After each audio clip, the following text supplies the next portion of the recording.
Assalamualaikum warahmatullahi wabarakatuh. Kembali lagi di channel Berita Mistis.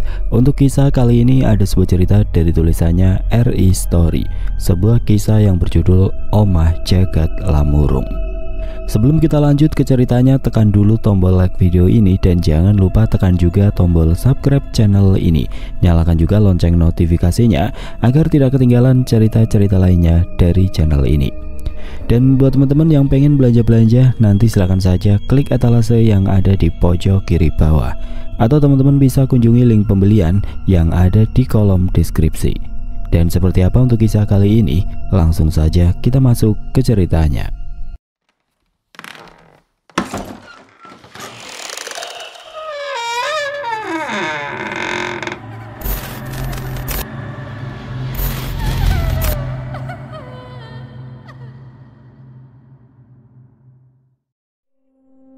Langit sore mulai memudar ketika Aldo duduk di bangku bis tua yang berguncang.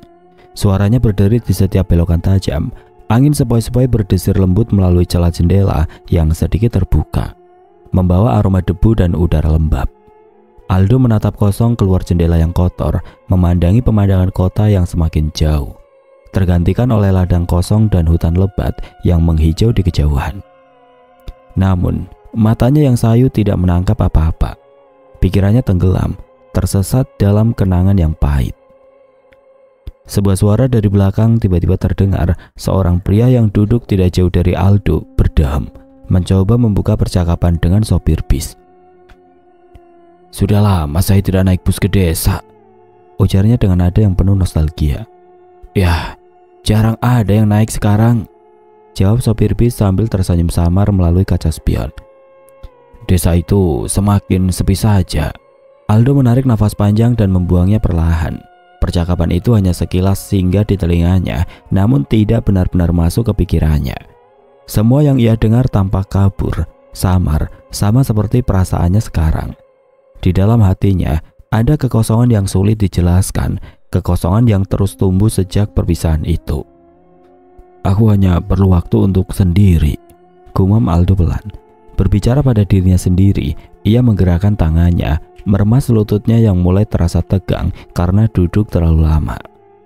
Namun di balik kalimat itu ia tahu ada alasan lain di balik perjalanannya kali ini. "Aku sedang berlari dari kenangan tentang Maya, mantan kekasihnya yang meninggalkannya beberapa minggu lalu untuk pria lain. Apa yang kau harapkan dari cinta yang salah?" Aldo berbisik lagi pada dirinya sendiri, meskipun tidak ada yang mendengarkan. Kata-kata itu terasa pahit di lidahnya, seolah-olah ia mencoba mencari pembenaran atas luka yang masih menganga di hatinya.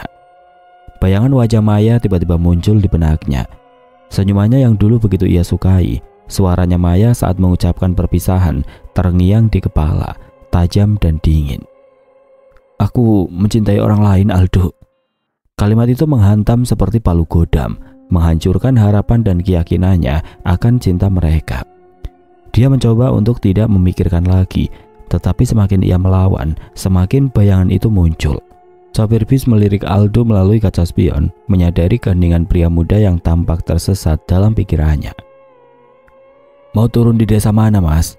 tanya sopir dengan ramah, mencoba memecah kebisuan yang menggantung. Aldo mengangkat pandangannya dengan sedikit bingung, seperti baru sadar di mana ia berada.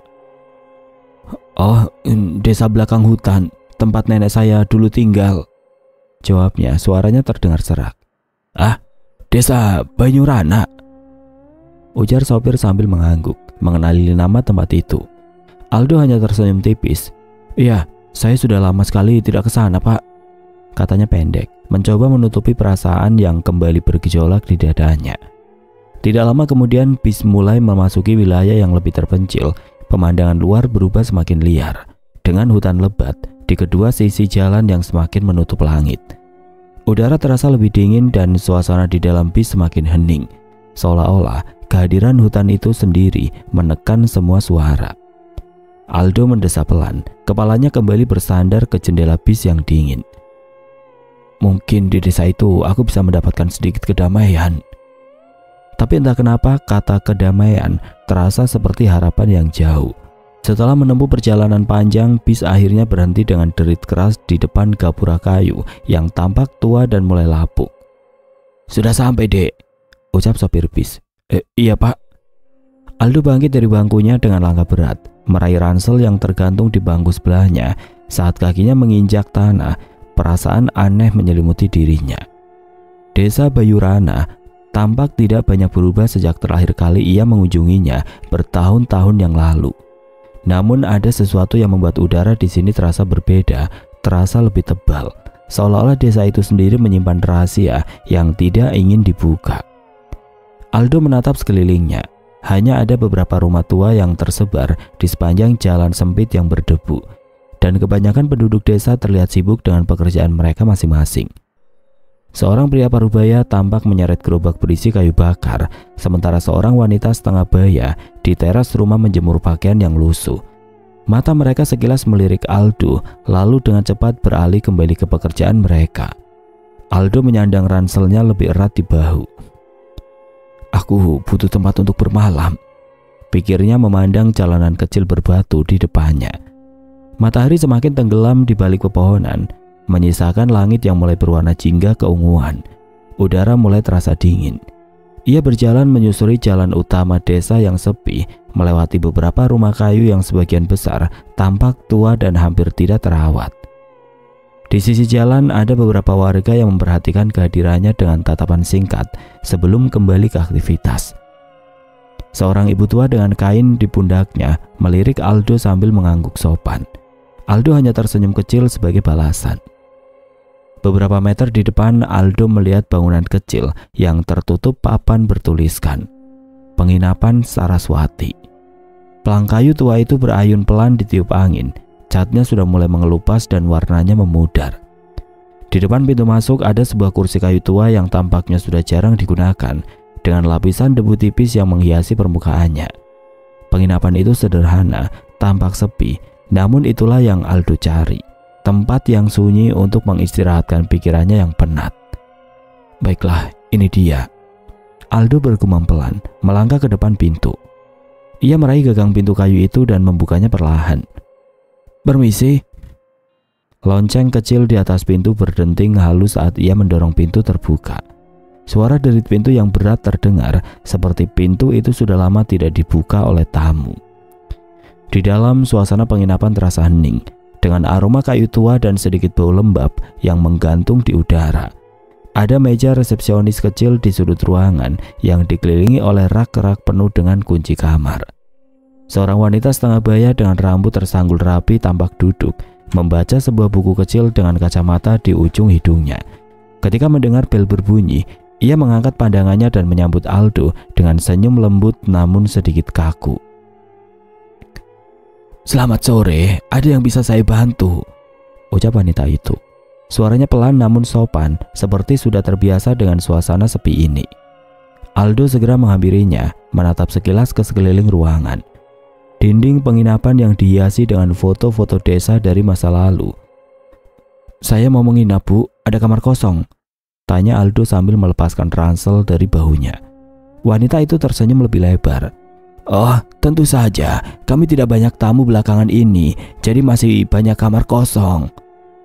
Wanita tua bangkit dari kursi dengan gerakan lambat, namun penuh ketenangan. Ia meraih buku catatan reservasi yang tampak di atas meja, lalu membuka halamannya sambil menggeser kacamata ke posisi yang lebih nyaman. "Sepi sekali di sini," ucap Aldo pelan sambil mengedarkan pandangan lagi ke sekitar. Tidak ada suara lain selain derit kursi saat wanita itu bergerak. "Kami memang sudah jarang kedatangan tamu," ucap wanita itu sambil tersenyum tipis. Wanita itu hanya melirik Aldo seraya menulis tangan di buku reservasi. "Tapi tempat ini masih cukup nyaman. Kamu hanya perlu mengisi data diri di sini," kata wanita itu sembari menyerahkan buku tamu beserta ballpoint tua yang tintanya mulai pudar. Aldo menerima buku tamu itu, menuliskan namanya dengan cepat. "Saya mungkin akan tinggal beberapa hari. Saya butuh waktu untuk menyendiri," ucap Aldo lebih kepada dirinya sendiri daripada wanita itu. Wanita tersebut menatap Aldo dengan lembut, tampak memahami kata-katanya, meski Aldo tidak banyak menjelaskan. Kadang kita memang perlu menyendiri untuk menemukan kembali ketenangan, katanya sambil mengangsurkan kunci kamar kepada Aldo. Kamar kamu nomor 5 di lantai atas, tangga di sebelah kanan. Ia menunjuk ke arah tangga kayu kecil yang terlihat di samping ruangan.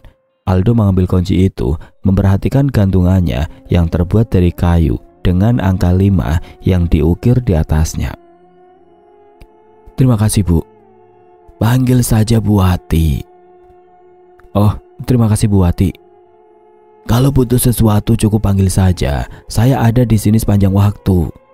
Tambah wanita itu sebelum kembali duduk di kursinya dan melanjutkan membaca buku yang ia tinggalkan tadi. Aldo mengangguk sebagai jawaban, lalu mulai melangkah menuju tangga.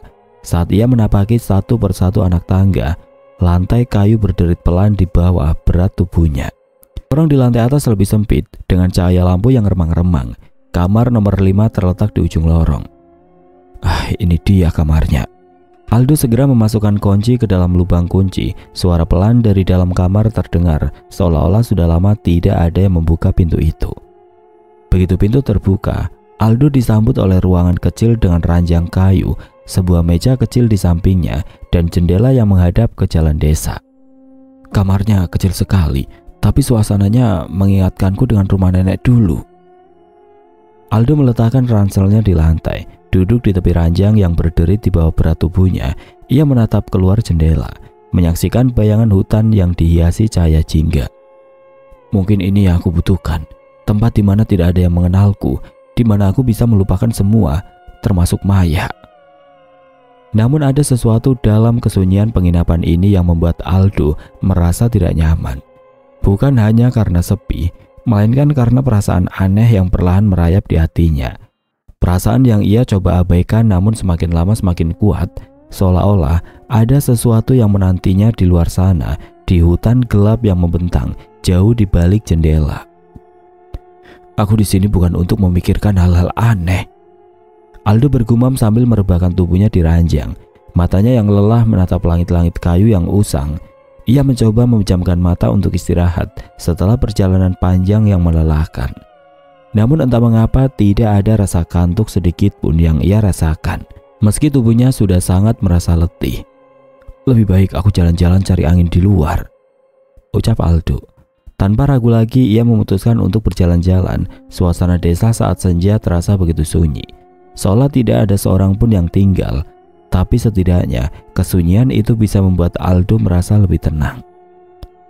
Semakin lama berjalan, entah mengapa kakinya membawa dirinya ke arah hutan di belakang desa.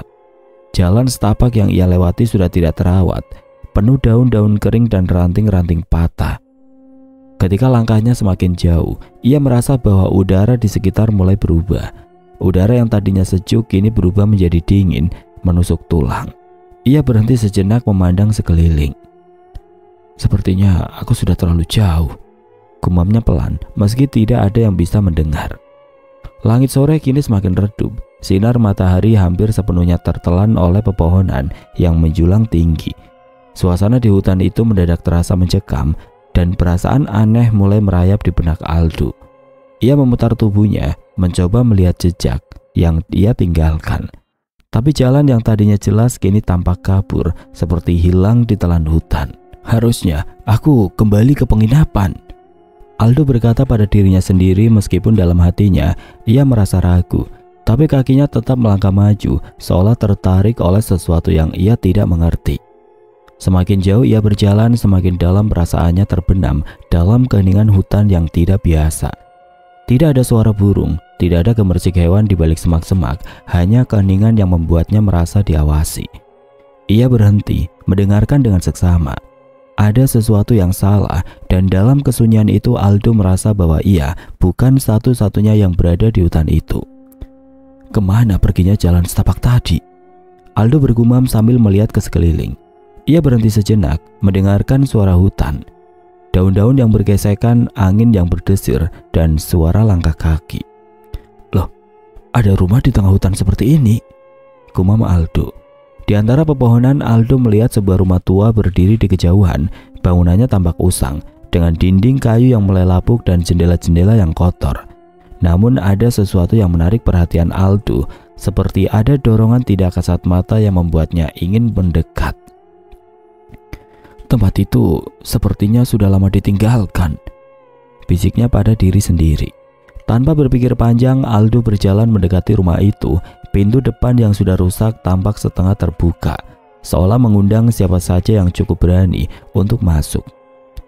Kegelapan di dalam rumah memancarkan aura aneh yang membuat bulu kuduknya berdiri, namun Aldo tetap melangkah, menghindari kayu-kayu yang berderit di bawah kakinya. Saat ia memasuki ruang tamu yang penuh debu, pandangannya tertuju pada sosok samar di dekat jendela. Itu setan atau manusia? Gumam Aldo sedikit terkejut. Aldo melihat seorang wanita muda duduk di kursi tua, tatapan matanya lurus ke arah luar, seolah menanti sesuatu atau seseorang. Aldo berhenti sejenak. Ada perasaan ganjil yang merayap di tengkuknya, dingin dan menusuk. Siapa wanita itu? Hatinya berdebar lebih cepat dari biasanya. Rumah ini terlihat sudah lama tidak berpenghuni, tapi kenapa ada seseorang di sini? Assalamualaikum, permisi, ucap Aldo ragu. Wanita itu menoleh perlahan, memperlihatkan wajahnya cantik, namun ada sesuatu yang mengusik di balik senyumannya. Matanya kosong, seolah penuh dengan cerita yang belum terucap. Seperti lautan yang tenang, namun menyembunyikan kedalaman tidak terduga. Maaf, aku tidak bermaksud masuk tanpa izin. Aldo tergagap, suara gemetarnya terdengar jelas. Aku tersesat. Wanita itu tersenyum. Tetapi seperti ada sesuatu yang salah dengan wanita itu, sesuatu yang membuat dada Aldo berdebar. Apa yang salah dengan tempat ini? Tidak apa-apa, kamu tidak tersesat. Mungkin kamu memang dituntun ke sini, kata wanita itu dengan suara yang lembut. Aldo menelan ludah, merasakan udara semakin berat. Ia berusaha menenangkan dirinya, namun sulit menghilangkan rasa waspada yang muncul tanpa sebab. Aku Aldo, ujarnya mencoba memecah kecanggungan yang kian tebal. Aldo merasa tangannya mulai basah oleh keringat dingin, meski ia tidak bisa menjelaskan kenapa. Laras senang bertemu denganmu Aldo, jawab wanita itu singkat. Senyuman Laras kembali terlihat. Semakin lama Aldo memandangnya, semakin Laras tidak masuk akal keberadaannya. Suaranya, cara dia duduk di tengah kekacauan rumah yang sudah usang, semuanya terasa tidak pada tempatnya. Apa kamu tinggal di sini sendiri? Aldo mencoba memecah sunyi yang tiba-tiba terasa menghimpit. Suaranya terdengar kecil di dalam ruangan yang luas itu. Wanita bernama Laras itu mengangguk pelan. Iya, aku tinggal di sini sudah lama sekali. Sendiri? Aldo mengernyit. Matanya berkeliling mencoba mencari tanda-tanda kehidupan lain. Tempat ini terlalu sepi, terlalu dingin. Bukankah tempat ini terlalu sunyi? Wanita itu menoleh keluar jendela, tatapannya seperti tertuju ke sesuatu yang jauh di luar sana. Kesepian bukan masalah jika kamu sudah terbiasa. Kata-katanya membuat Aldo terdiam. Ada sesuatu yang membuat hatinya terasa aneh, mungkin perasaan akrab atau justru ketakutan yang mendalam. Ia merasa ada yang tidak beres, tetapi ia tidak bisa berhenti mendekat. Langkah kakinya terasa ringan. Aku juga mengerti tentang kesepian, kata Aldo tanpa sadar. Suaranya hampir tidak terdengar. Laras menoleh kembali ke arahnya, kali ini dengan tatapan yang lebih dalam. Kamu terluka, Aldo, aku bisa merasakannya. Suaranya bergema di dalam kepalanya. Aldo mundur selangkah, terkejut. Bagaimana wanita ini bisa tahu? Dadanya tiba-tiba terasa sesak dan jantungnya berdetak lebih cepat. Ada rasa dingin yang merayap dari ujung kakinya hingga ke tengkuk. Cinta bisa menjadi sebuah kutukan, lebih dari apapun, lanjut Laras. Suaranya kini terdengar lebih dalam dan berat. Maksud kamu? Kadang lebih baik kehilangan cinta sebelum cinta itu menghancurkan sepenuhnya. Aldo merasakan nafasnya terhenti. Kata-kata itu seolah menusuk tepat ke dalam hatinya. Bagaimana mungkin Laras tahu apa yang dia rasakan? Bagaimana mungkin wanita asing ini memahami luka yang ia pendam? Dia menatap Laras dengan pandangan bingung, campuran ketakutan dan rasa penasaran menyelimuti dirinya. Apa sebenarnya yang sedang terjadi di sini? Bagaimana kau bisa tahu kalau aku sedang patah hati, padahal aku baru pertama kali melihatmu. Balas Aldo bingung. Terlihat jelas dari matamu. Kamu ini sebenarnya siapa sih? Aldo memberanikan diri bertanya. Wanita itu terdiam sejenak, matanya sesekali lagi menatap jauh keluar jendela. Lalu dengan senyum tipis dia menjawab, kamu tidak perlu tahu aku siapa, cukup tahu namaku saja. Aldo ingin bertanya lebih lanjut, tapi entah mengapa ia merasa waktunya tidak tepat. Ada sesuatu tentang Laras yang membuatnya merasa bahwa wanita ini menyimpan rahasia besar. Rahasia yang mungkin terlalu berat untuk dibicarakan begitu saja. Hari semakin gelap dan Aldo menyadari bahwa ia harus segera kembali ke penginapannya sebelum malam sepenuhnya turun. Aku harus pergi, senang bisa berkenalan denganmu Laras, ucap Aldo sedikit ragu. Senang berkenalan denganmu juga. Aku akan kembali besok, kalau kamu tidak keberatan, balas Aldo. Laras hanya tersenyum. Aku akan ada di sini, selalu di sini. Aldo merasa sedikit aneh dengan kata-kata itu, tapi ia mengabaikannya. Mungkin itu hanya caranya berbicara, pikir Aldo. Aldo segera beranjak keluar rumah, namun baru sampai pintu rumah, Aldo terhenti.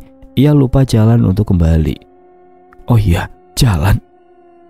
Pergilah ke arah timur, di sana jalan menuju desa, potong Laras tiba-tiba. Aldo tertegun, padahal dirinya belum sempat menanyakannya. Ia kembali berbalik, seraya menepuk jidat. Lupa kalau sebelumnya ia sudah mengatakan kalau dirinya tersesat. Mungkin karena itu Laras seketika memberitahunya. Aldo segera meninggalkan rumah tua itu, mengikuti arah yang diberitahu Laras.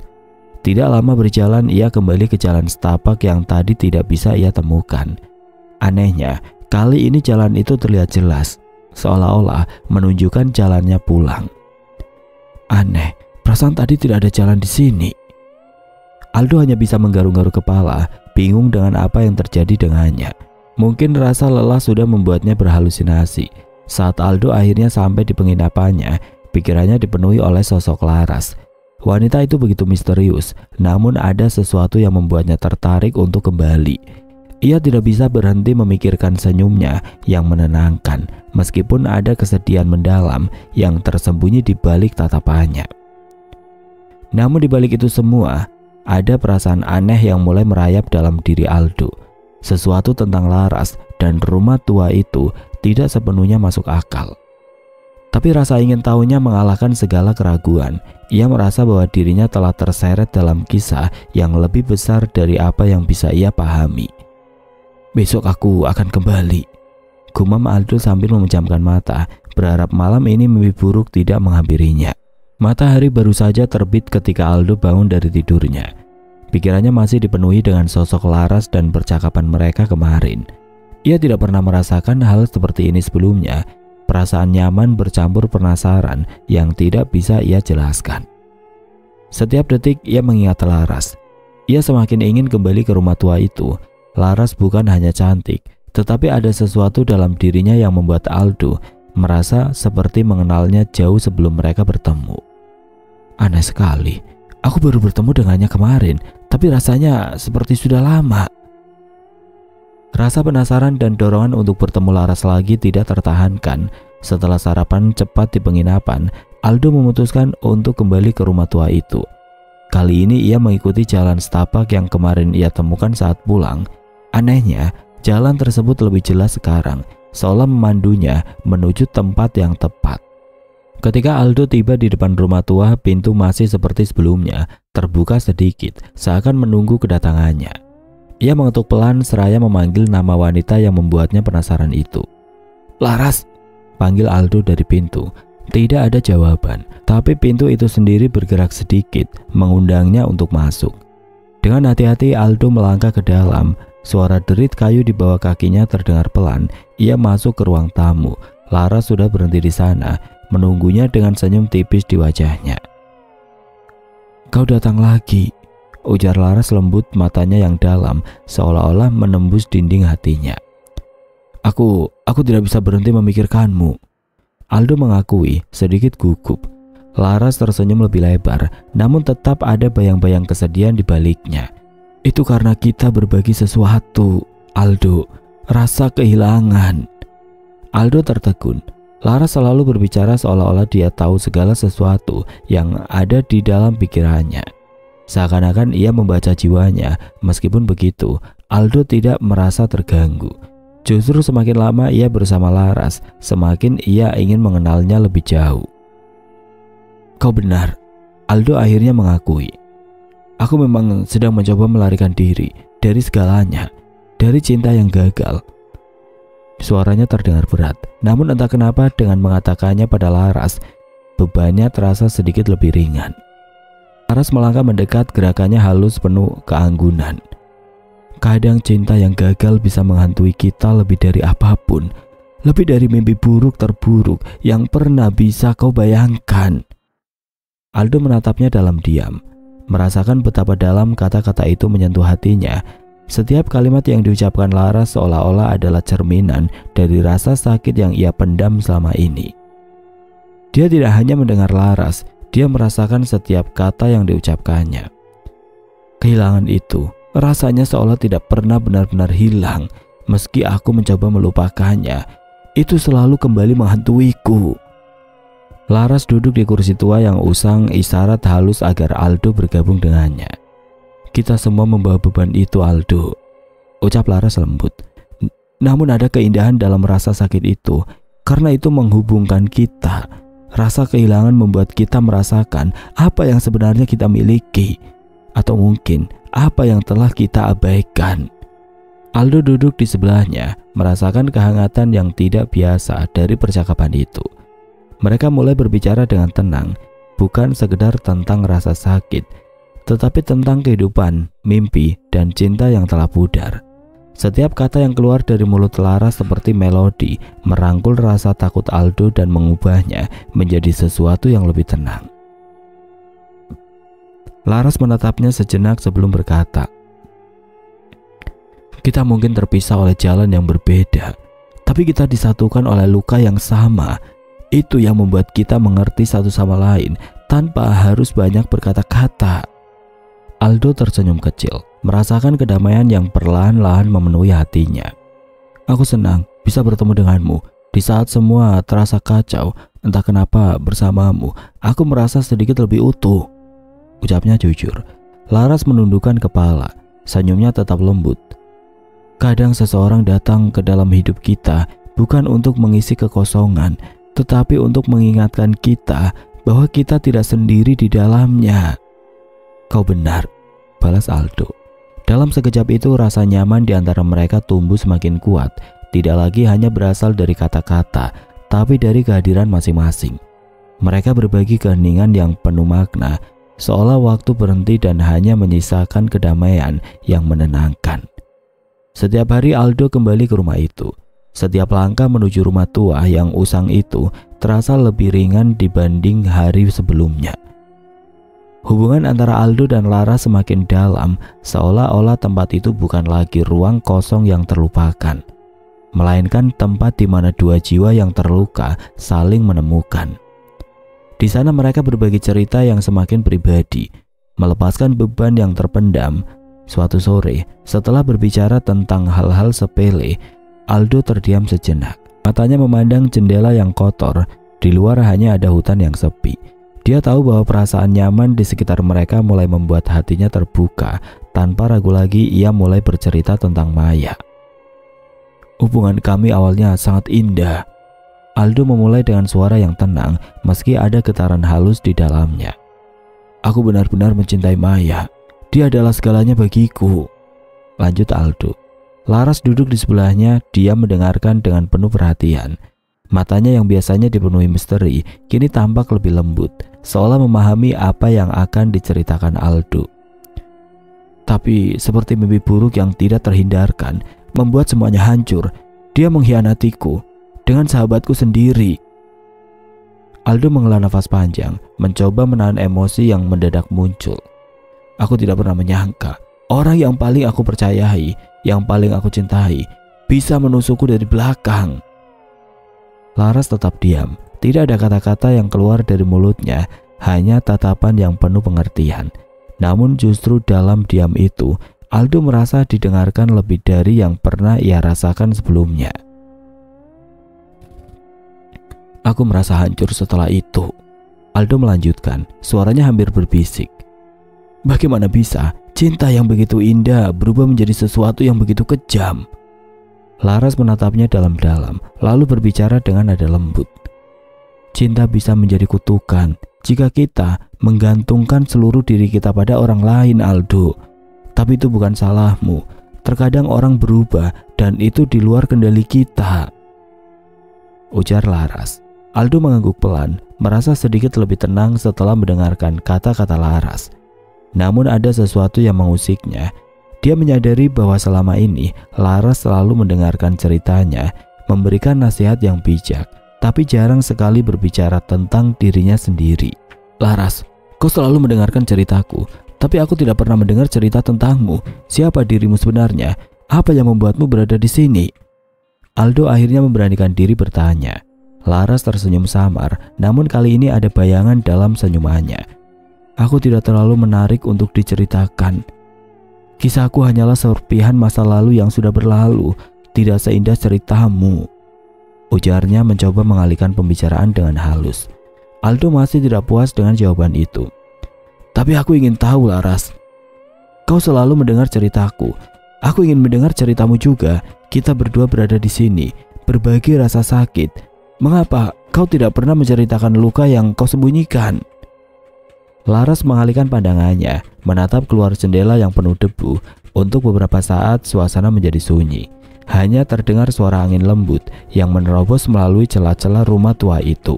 Tegangan perlahan terasa di antara mereka, seolah ada sesuatu yang berat yang Laras coba tahan.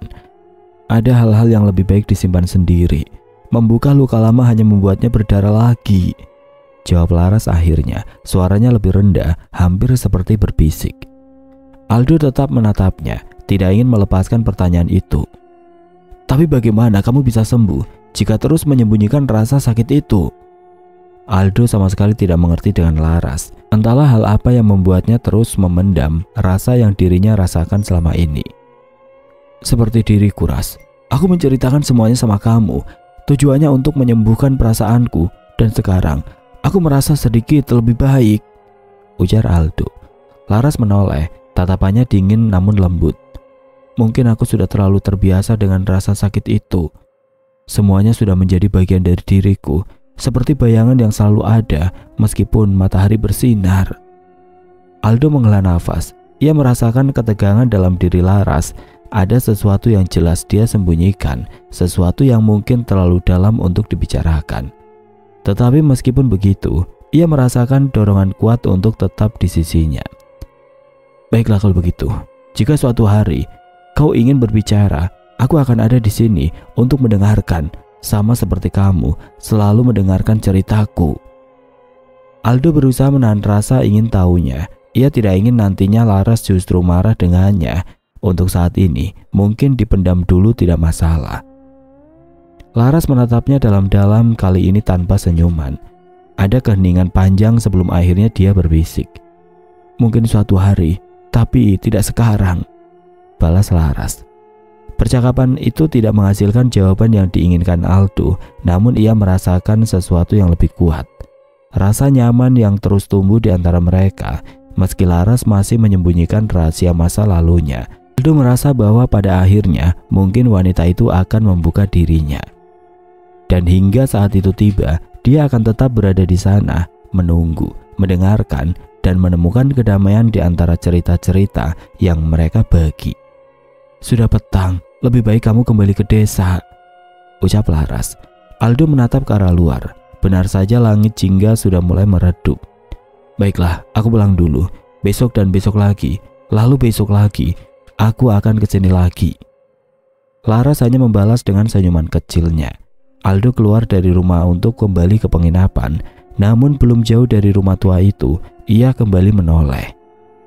Dari arah jendela, Laras menatapnya dengan wajah sendu. Namun Aldo tidak menyadarinya. Ia justru melambaikan tangan seraya melempar senyum. Hari demi hari Aldo lalui bersama Laras. Dia selalu datang ke rumah tua itu, berbincang mengenai apa saja yang terjadi di dunia ini. Tanpa terasa, rasa kenyamanan satu sama lain mulai tumbuh. Namun di luar hubungan yang semakin dekat dengan Laras, Aldo juga mulai merasakan ketidaknyamanan dari penduduk desa. Setiap kali dia kembali dari rumah tua itu, penduduk desa tampak memandangnya dengan pandangan aneh, seolah-olah mereka tahu sesuatu yang tidak diketahuinya. Suatu pagi ketika Aldo sedang membeli kopi di warung kecil di pusat desa, seorang pria tua yang sering Aldo lihat duduk di depan warung itu memandangnya dengan tatapan tajam. Aldo tersenyum ke arahnya seraya menundukkan kepala. Namun saat berada di dekatnya, orang itu berucap, "Apa kamu pendatang di desa ini, anak muda?" Ucap bapak itu. Aldo menoleh, kembali melempar senyuman ramah ke arahnya. "Iya pak, saya Aldo, baru beberapa hari menginap di penginapan Saraswati." "Kamu sering pergi ke arah hutan ya?" Aldo terkejut, tetapi ia tetap tersenyum. "Iya pak, saya suka berjalan-jalan di hutan, mencari ketenangan." Bapak itu mengangguk pelan, tetapi tatapannya tidak berubah. "Jalan ke arah hutan itu membawa kamu ke tempat yang berbahaya. Ada rumah tua di sana kan?" Aldo merasa jantungnya berdetak sedikit lebih cepat. "Iya, saya menemukannya. Kenapa memangnya pak?" Bapak itu terdiam sejenak, seolah sedang memutuskan apakah ia akan memberitahu Aldo sesuatu yang penting atau tidak. "Kamu tahu nak, rumah itu sudah kosong selama lebih dari 30 tahun. Tidak ada yang tinggal di sana sejak kejadian itu." Aldo mengerutkan dahi, terkejut dengan perkataan bapak itu. Kejadian apa pak?" tanya Aldo penasaran. Sebelum pria setengah baya itu bisa menjawab, Bu Siti, pemilik warung, tiba-tiba menyela percakapan mereka dengan suara yang lebih ceria, namun jelas terkesan canggung. Sudah Pak Karto, jangan nakut-nakutin anak muda ini. Kalau dirinya mau jalan-jalan di hutan, biarkan saja." Aldo bisa melihat bahwa meskipun Bu Siti berusaha mengganti topik, wajahnya menunjukkan ekspresi ketakutan yang tidak bisa ia sembunyikan sepenuhnya. Ada sesuatu tentang rumah tua itu yang membuat semua orang di desa merasa tidak nyaman. Namun mereka enggan membicarakannya secara langsung. "Aku hanya mengingatkan Bu Siti." "Ya sudah, ini jadi berapa? Singkong dan kopinya?" ucap Pak Karto. 5.000 pak, balas Bu Siti. Pak Karto segera mengambil uang pecahan 5.000 lalu memberikannya pada Bu Siti. Namun sebelum meninggalkan warung, Pak Karto sempat berbisik pelan pada Aldo. "Hati-hati di sana nak, tidak semua yang kau lihat itu nyata." Dek. Kata-kata itu seperti tombak yang menghunus dada Aldo. Ia menatap Pak Karto yang sudah beranjak pergi. Perkataannya terus terngiang di kepala Aldo sepanjang hari. Apa maksud warga yang bernama Pak Karto itu? Mengapa semua orang di desa tampak begitu takut dengan rumah tua itu? Dan lebih penting lagi, siapa sebenarnya Laras?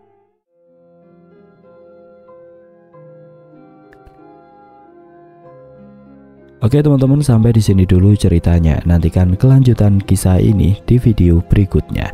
Agar tidak ketinggalan, klik tombol subscribe channel ini dan nyalakan lonceng notifikasinya.